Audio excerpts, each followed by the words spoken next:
દશામા માતાની કથા. મિત્રો, આ કથા દશામાની સત્ય કથા છે. મિત્રો, કથા તમે જોવો કે ગુજરાતમાં અને બીજા રાજ્યમાં દશામા શા માટે પૂજવામાં આવે છે. એકવાર પૂરી ધ્યાનથી આ કથા સાંભળો. કચ્છ જિલ્લાના ગામડામાં એક ખેડૂત પરિવાર રહેતો હતો.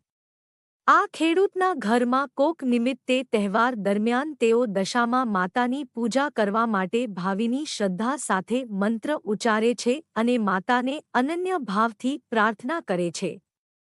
એક રાત્રે ભક્તિભાવથી પેરાયેલી આ પરિવારની મકાનમાં એક અજાણ્યા રૂપમાં દશામા માતાજીનો આગમન થાય છે.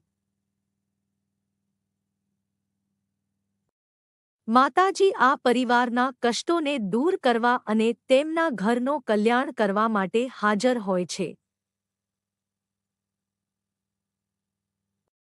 માતાજીના આશીર્વાદથી આ પરિવારના તમામ કષ્ટો હળવા થઈ જાય છે અને તેમને સુખમય જીવન મળે છે.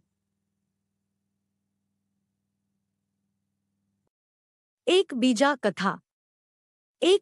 કથા. આવી જ એક કથા મોરબી જિલ્લાની છે, જ્યાં એક ગ્રામીણ સ્ત્રી પોતાની સંતાનના રક્ષણ માટે દશામા માતાની શરણમાં જતી હોય છે.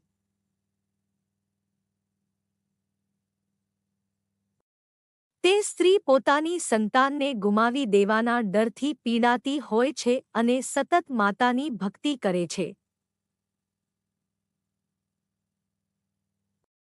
એક દિવસ તેને સ્વપ્નમાં દશામા માતા દેખાય છે અને તેને આશીર્વાદ આપે છે કે તેનો સંતાન સુરક્ષિત રહેશે. થોડા દિવસો પછી આ સ્ત્રીના જીવનમાં સાચે જ ચમત્કારિક ઘટનાઓ થવા લાગે છે અને તે પોતાના સંતાન સાથે સુખમય જીવન જીવે છે. આવી અનેક કથાઓ અને અનુભવોને કારણે દશામા માતાની પ્રત્યે લોકવિશ્વાસ અને શ્રદ્ધા વધતી ગઈ છે. દશામા માતાજીની અનેક કથાઓ અને અનુભવોમાં દૈવી શક્તિ અને ભક્તિની મહત્તાનો ઉલ્લેખ જોવા મળે છે. આગળની એક કથા રજૂ છે.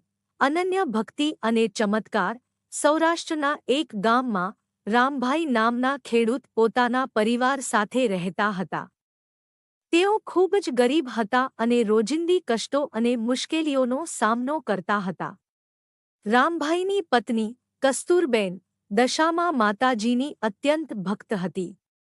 દરેક શુક્રવાર અને દશામાના પર્વ પર તે નિશાળાના સમયે માતાજીની પૂજા અને આરતી કરતી હતી. ચમત્કારિક સિદ્ધિ. એક શુક્રવારના દિવસે કસ્તુરબેનની ભક્તિ અને શ્રદ્ધા ઉત્તમ માણસે પૂરી થઈ અને તેણે માતાજીના પ્રતિની મંત્રોનો જપ શરૂ કર્યો. તે સમયે રામભાઈ તેમના ખેતરમાં કામ કરતા હતા અને તેમને વારંવાર વરસાદથી મુશ્કેલી પડતી હતી. કસ્તુરબેનની ભક્તિ અને પ્રાર્થનાનો ઉત્કર્ષ એવા સમયે થયો કે અચાનક જ ખેતરમાં એક ચમત્કારિક રીતે પાણી ભરી ગયું અને રામભાઈના પાકને જીવંત અને સુરક્ષિત રાખ્યું.